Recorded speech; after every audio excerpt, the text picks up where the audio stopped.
દિશા Modasa high school.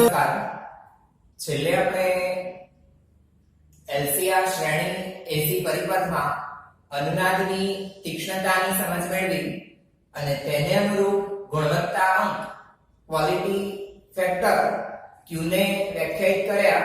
q બરાબર omega 0 upon 2 delta omega 1 upon r under route l upon c. આમ વિવિધ સૂત્રો ગુણવત્તાંકના તૈયાર કરે. પરિપથમાં જેમ અવરોધ ઘટે તેમ q ફેક્ટર વધે. ગુણવત્તાંક વધતા પરિપથની સિલેક્ટિવિટી વધે છે અને આલેખની તીક્ષ્ણતા ઘટે છે. તો આ તીક્ષ્ણતાને અનુરૂપ આપણે ગુણવત્તાંકને વ્યાખ્યાયિત કરી ગયા. તેનાથી આગળ વધીએ તો આગળનો મુદ્દો છે આપણો એલસી દોલન.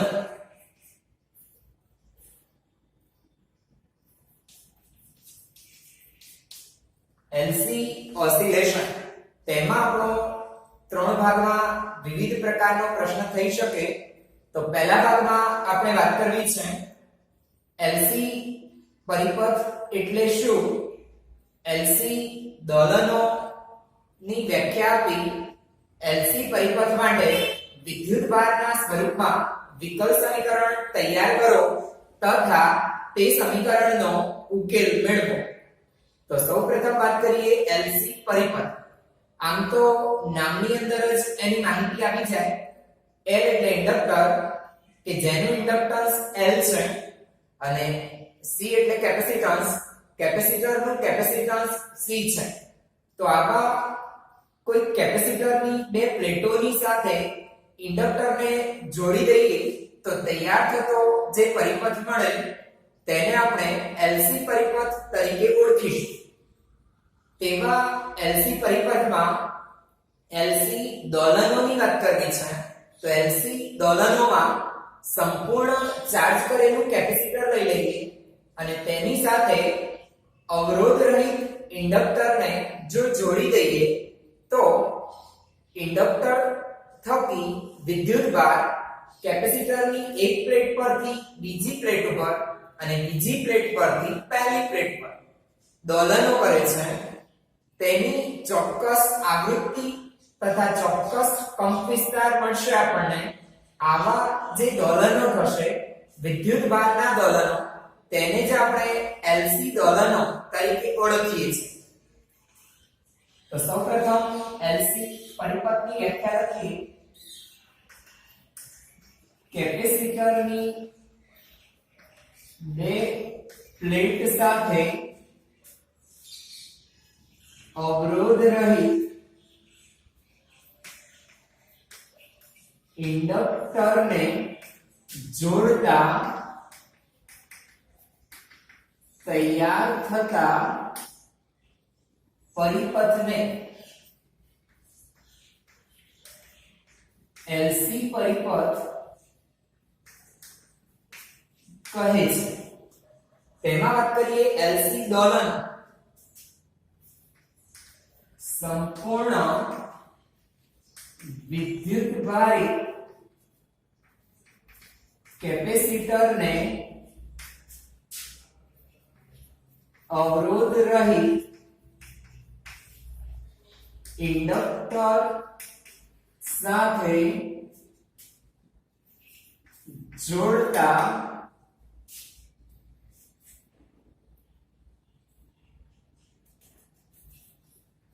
વિદ્યુતભાર ઇન્ડક્ટર થકી કેપેસિટરની પ્લેટો પર ચોક્કસ કંપવિસ્તાર અને ચોક્કસ આવૃત્તિથી દોલનો કરે છે. તેવા દોલનોને એલસી દોલનો કહે છે. આપણે તેવા એલસી પરિપથને તૈયાર કરીએ તો તેના માટે આ છે આપણું સંપૂર્ણ ચાર્જ કરેલું કેપેસિટર કે જેનું કેપેસિટન્સ C છે. તેવા કેપેસિટરની સાથે અવગણ્ય અવરોધ ધરાવતું અથવા અવરોધ રહિત તેવું એક L ઇન્ડક્ટન્સ ધરાવતું ઇન્ડક્ટર કે જેના છેડાને અનુક્રમે A અને B નામ આપીએ તો જોડી દઈએ. તો આ જે પરિપથ તૈયાર થયો તે પરિપથ એટલે જ LC પરિપથ. આવા LC પરિપથમાં પ્રારંભમાં કેપેસિટર સંપૂર્ણ ચાર્જ છે. જેવું તેને ઇન્ડક્ટરની સાથે જોડીએ તો પરિપથમાં I જેટલો વિદ્યુત પ્રવાહ આ પ્રમાણે કેપેસિટરની આ ધન પ્લેટથી ઋણ પ્લેટ તરફ વહે છે અને પરિણામે ઇન્ડક્ટર તેમાંથી A છેડેથી પ્રવાહ દાખલ થાય અને B છેડેથી બહાર નીકળે છે. અહીં પ્રવાહ સમયની સાથે વધે છે જ્યારે કેપેસિટર પરનો વિદ્યુતભાર સમયની સાથે ઘટતો જાય છે. પરિણામે A છેડો ધન અને B છેડો ઋણ તરીકે વર્તે છે.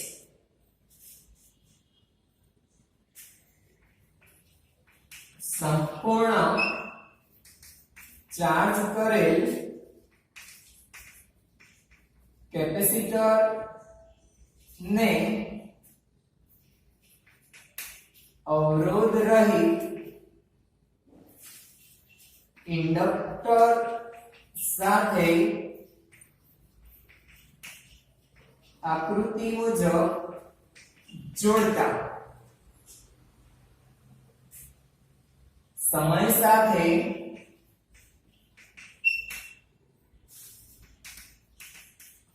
કેપેસિટર પરનો વિદ્યુતભાર ઘટે છે તથા ઇન્ડક્ટરમાં વહેતો પ્રવાહ વધે છે. t બરાબર 0 સમયે કેપેસિટર પરનો મહત્તમ વિદ્યુતભાર Qm છે તથા t બરાબર t સમયે વિદ્યુતભાર Q અને પ્રવાહ I છે. અહીં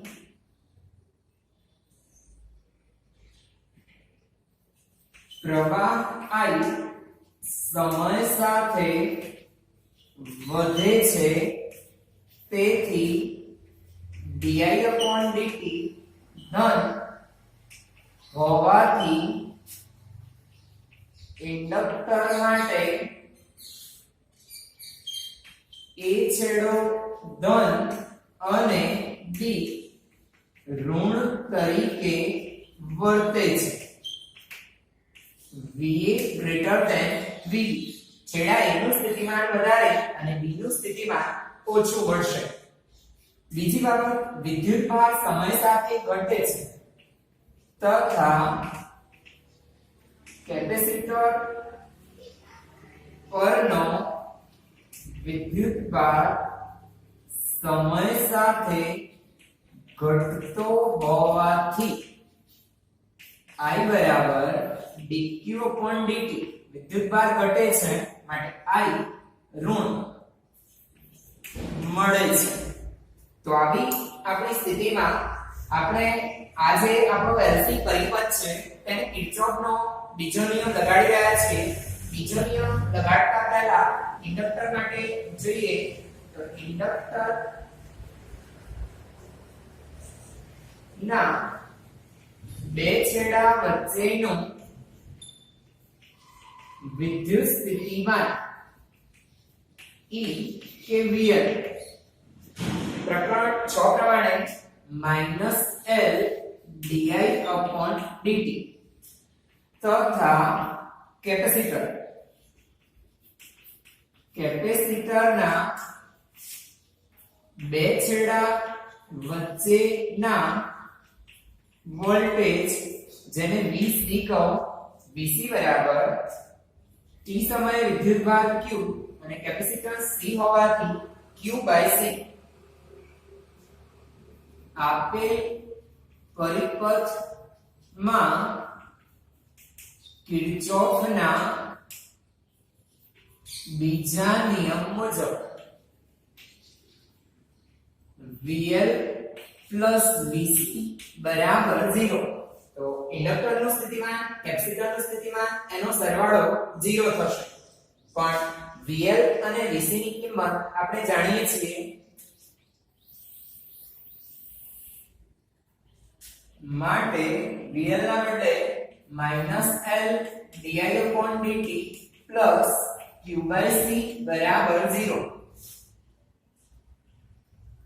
પરંતુ I બરાબર -dq/dt લેતા માટે L d2q/dt2 plus Q/C બરાબર 0. આ માઈનસ અને આ માઈનસ પ્લસ થયા તેને આપણે L વડે ભાગીએ તો d2q/dt2 plus 1/LCq બરાબર 0. સમીકરણ 1. આ જે સમીકરણ તૈયાર થયું તે સમીકરણ એ LC પરિપથ માટેનું વિદ્યુતભારના સ્વરૂપનું વિકલ સમીકરણ થયું. તો આપણો પ્રશ્ન અહીંયા સુધીનો થઈ શકે કે LC પરિપથ એટલે શું? LC પરિપથમાં વિદ્યુતભારના સ્વરૂપમાં વિકલ સમીકરણ મેળવો. આ જે સમીકરણ તૈયાર થયું તેના ઉકેલની આપણે વાત કરવી છે.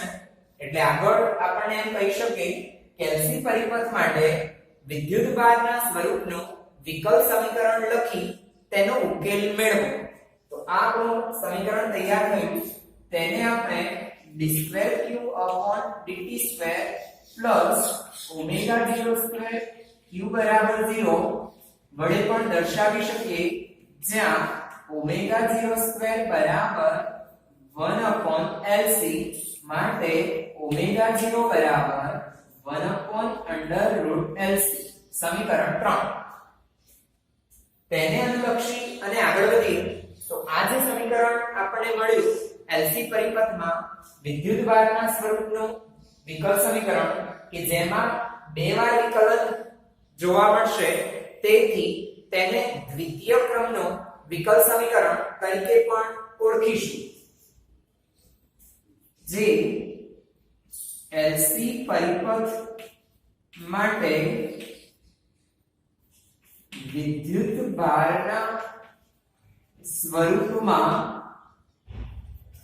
દ્વિતીય વિકલ સમીકરણ છે, જે સરળ આવર્ત ગતિના વિકલ સમીકરણ. તો દોલનો પાઠની અંદર આપણે સરળ આવર્ત ગતિ વિશે ભણ્યા હતા. તેવી સરળ આવર્ત ગતિ બ્લોકના છેડે m દળનો પદાર્થ લટકાવી એ પદાર્થને ખેંચીને છોડી દઈએ તો તેની ગતિ એ સરળ આવર્ત ગતિ છે તેવી ચર્ચા આપણે કરેલી. અને તેમાં આપણે વિકલ સમીકરણ મેળવેલું d2x/dt2 plus ω02x બરાબર 0. d2x/dt2 plus ω02x બરાબર 0, જ્યાં ω0 √k/m. સમીકરણ 4. તો ત્યાં ω0 √k/m હતા, જ્યાં k એટલે સ્પ્રિંગનો બળ અચળાંક અને m એટલે સ્પ્રિંગના છેડે જોડેલા બ્લોકનું દળ. તો આમ આવું વિકલ સમીકરણ હતું, સમીકરણ 4. અને આ જે આપણું સમીકરણ 2 છે, બંને એકબીજા સાથે બંધ બેસતા છે. આ સમીકરણનો ઉકેલ એટલે કે સરળ આવર્ત ગતિના સમીકરણનો ઉકેલ આપણે y બરાબર અથવા x બરાબર x0 cos અથવા x0 ના બદલે amplitude a cos omega 0t plus થાય આવો લીધેલો એ જ પ્રકારે અહીં ઉકેલ લઈ શકાય.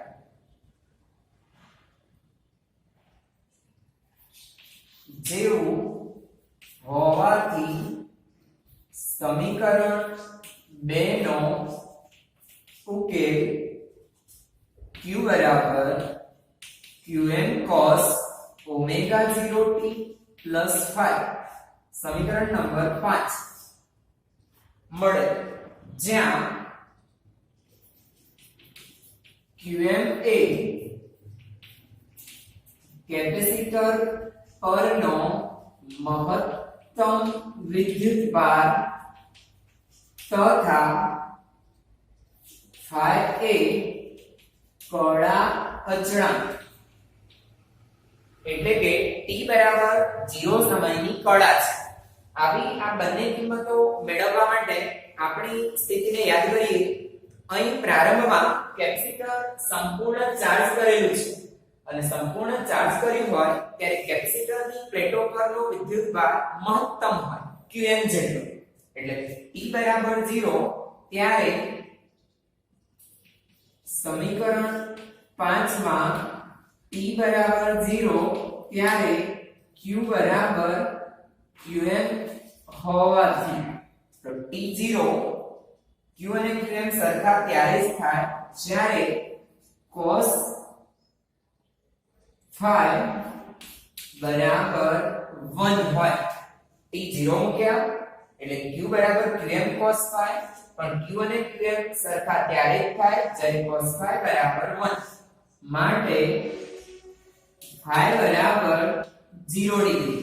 તો આમ આપણા સમીકરણ 5 માં બંને અચળાંક આપણને મળ્યા 0, જે સમીકરણ 5 માં મૂકતા તો સમીકરણ 5 માં phi ની કિંમત 0 મૂકી દઈએ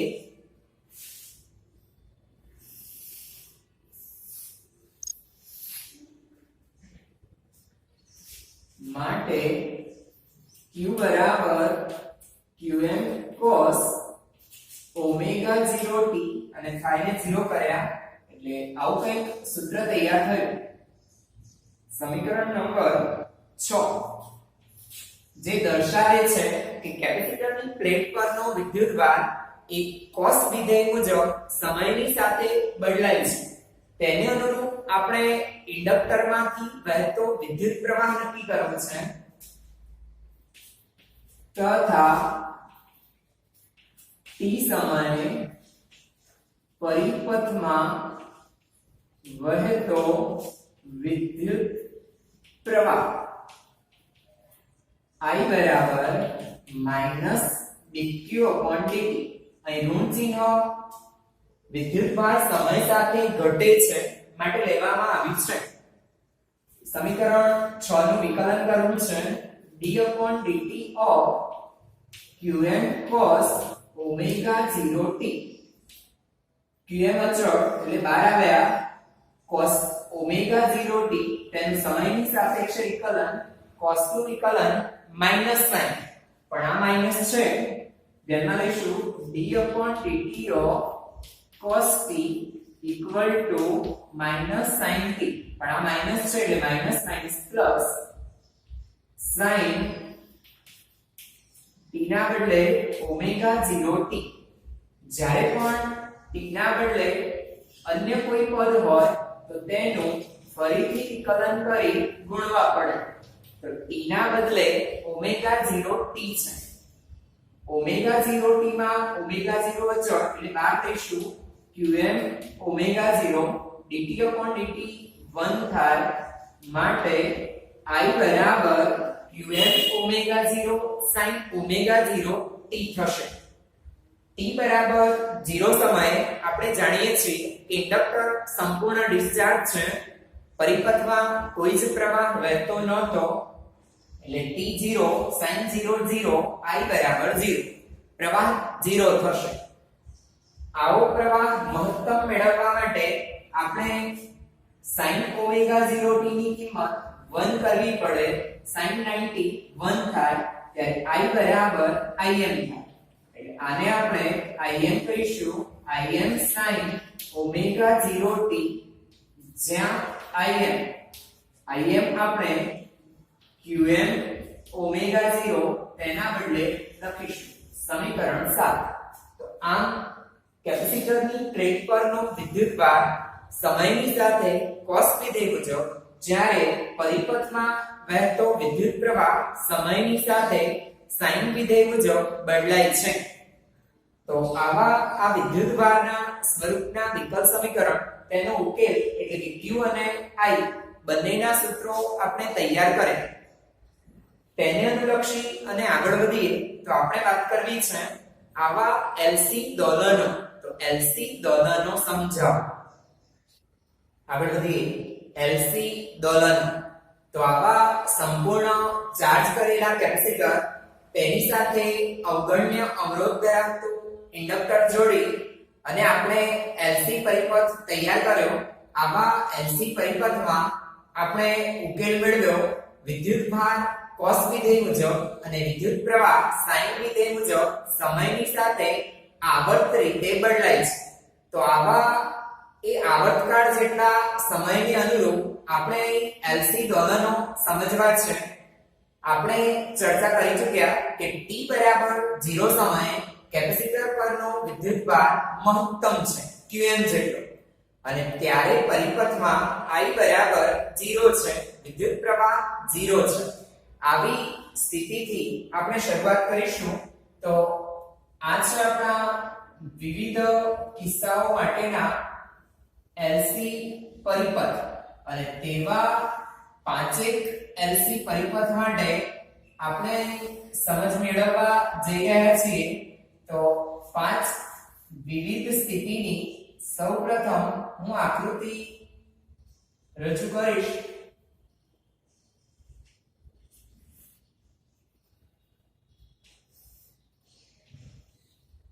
તો કેપેસિટર અને L ઇન્ડક્ટન્સ ધરાવતું ઇન્ડક્ટર, આ છે આપણી પહેલી સ્થિતિ t બરાબર 0 સમય. તેને અનુલક્ષી બીજી સ્થિતિ માટે પણ આ જ પ્રકારે આપણે પરિપથ તૈયાર કરી દઈએ. LC પરિપથ પાંચ સ્થિતિ અલગ અલગ આપણે લઈ અને સમજવી છે.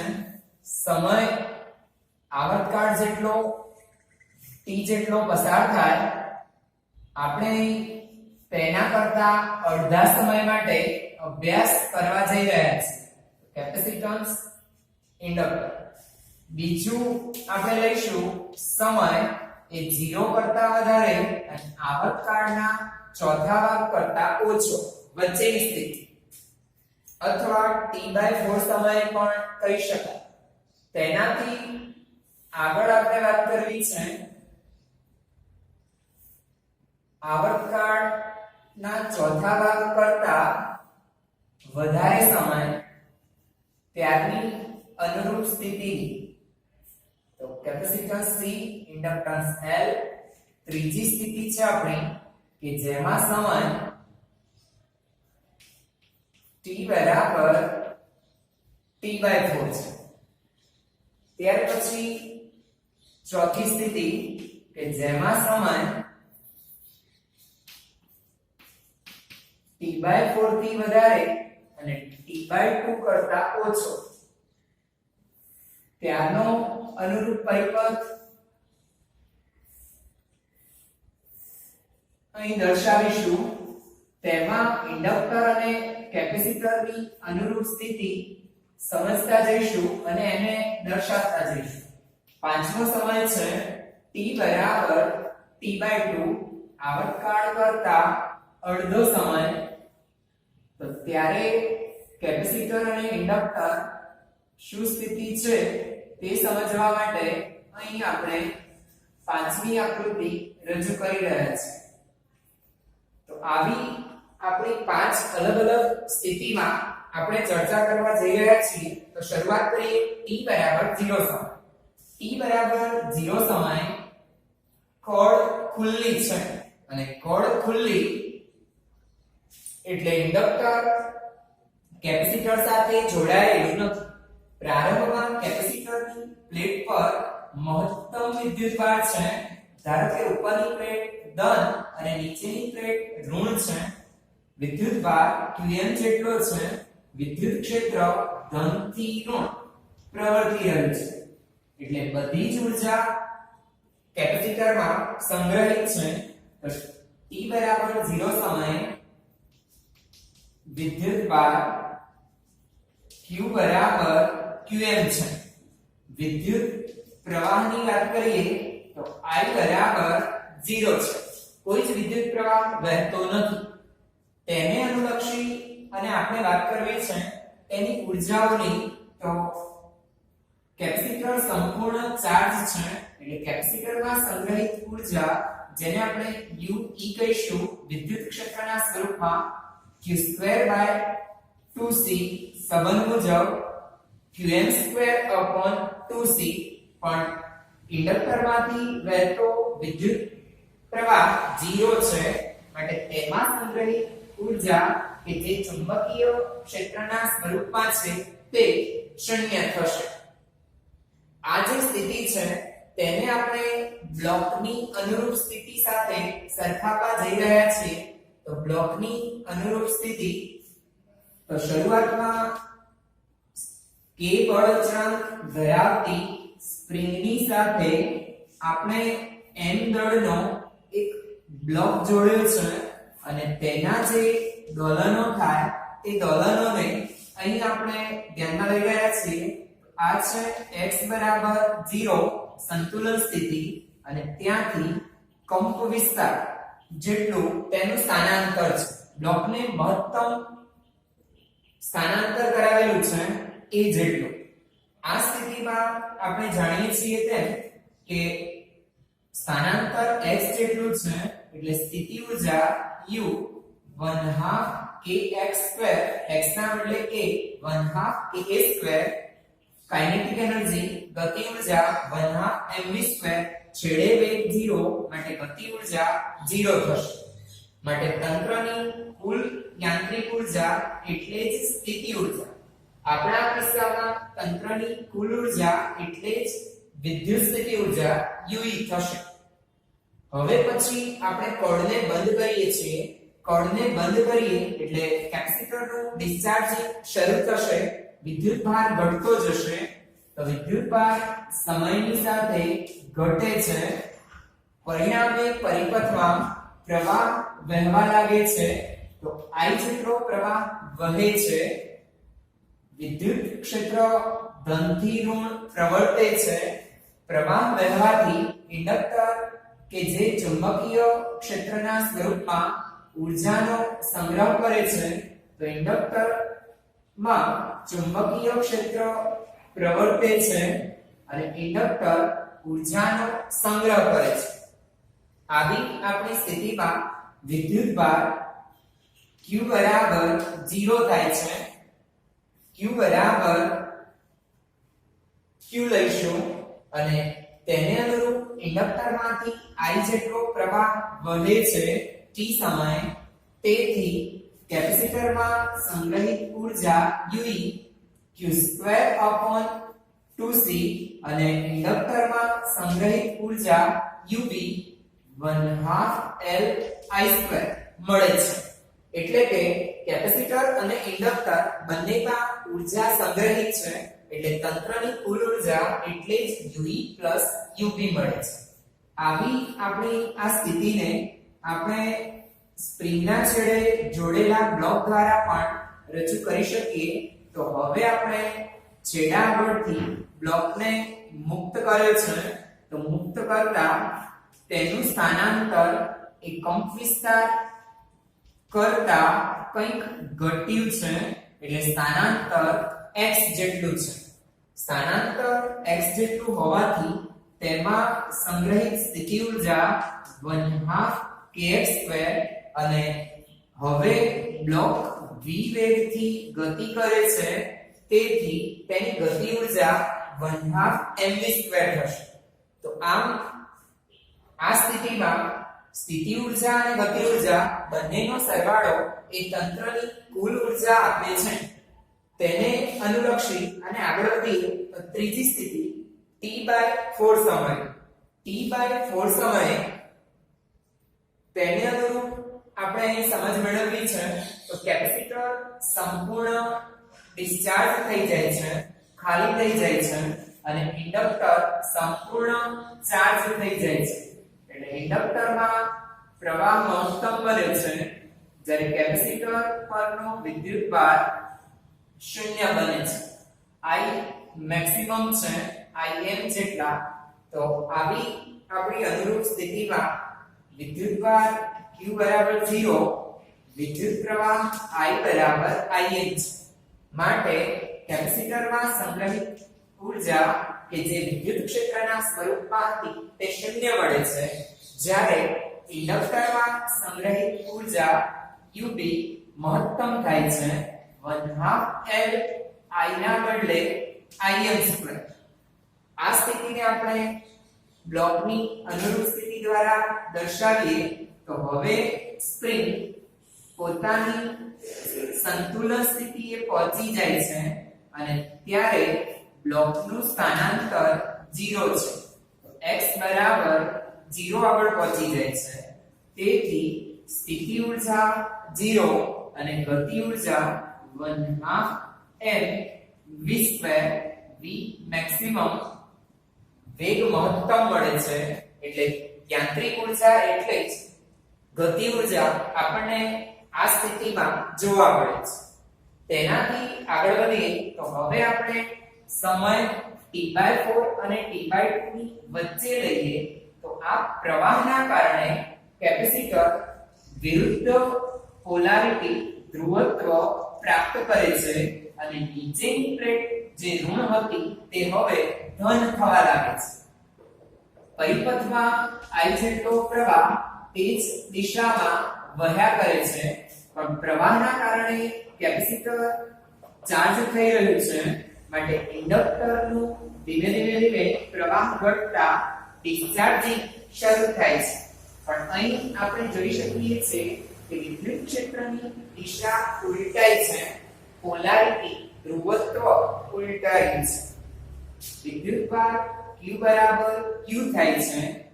પરિપથમાં પ્રવાહ I બરાબર I થાય છે.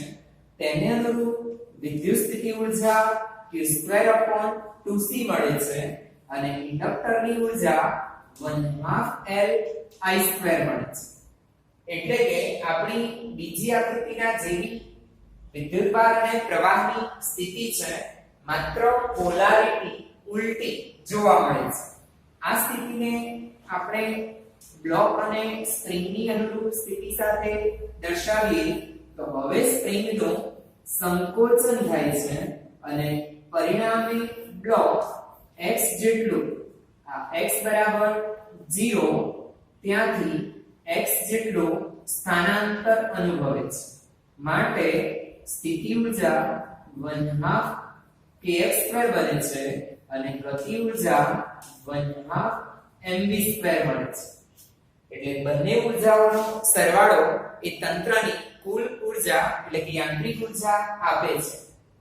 તેનાથી આગળ વધીએ તો આવર્તકાળના અડધા સમયે પ્રવાહના કારણે કેપેસિટર વિરુદ્ધ પોલારિટીથી સંપૂર્ણ ચાર્જ થઈ જાય છે. વિદ્યુત ક્ષેત્રની દિશા ઉલટાય છે અને ઇન્ડક્ટર સંપૂર્ણ ડિસ્ચાર્જ થઈ જાય છે. પ્રવાહ 0 થાય છે. તો Q બરાબર Qm મળે છે, I બરાબર 0 મળે છે. માટે ફરીથી બધી જ ઊર્જા કેપેસિટરમાં વિદ્યુત ક્ષેત્રના સ્વરૂપમાં મળે છે Qm²/2C અને ચુંબકીય ક્ષેત્રના સ્વરૂપમાં ઇન્ડક્ટરમાં સંગ્રહિત ઊર્જા શૂન્ય થાય છે. તે સ્થિતિને આપણે સ્પ્રિંગ અને બ્લોકની અનુરૂપ સ્થિતિથી દર્શાવીએ તો સ્પ્રિંગનું મહત્તમ સંકોચન થાય છે અને પરિણામે તે પહેલી આકૃતિ કરતા વિરુદ્ધ છેડે પહોંચી જાય છે. તો x બરાબર 0 થી વિરુદ્ધ દિશામાં એમ્પ્લિટ્યુડ જેટલું તેનું સ્થાનાંતર થાય છે. માટે સ્થિતિ ઊર્જા 1/2 k² જેટલી મહત્તમ મળે છે અને વેગ 0 થવાથી ગતિ ઉર્જા શૂન્ય થાય છે.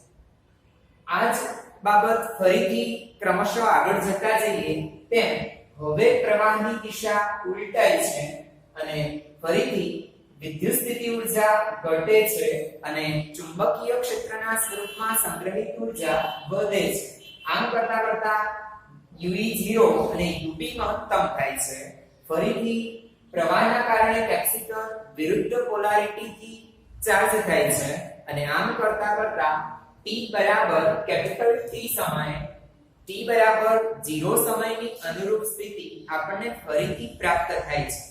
તો આમ આવા L અને C ધરાવતા પરિપથમાં વિદ્યુતભારના દોલનો ઇન્ડક્ટર થકી આપણને જોવા મળે છે.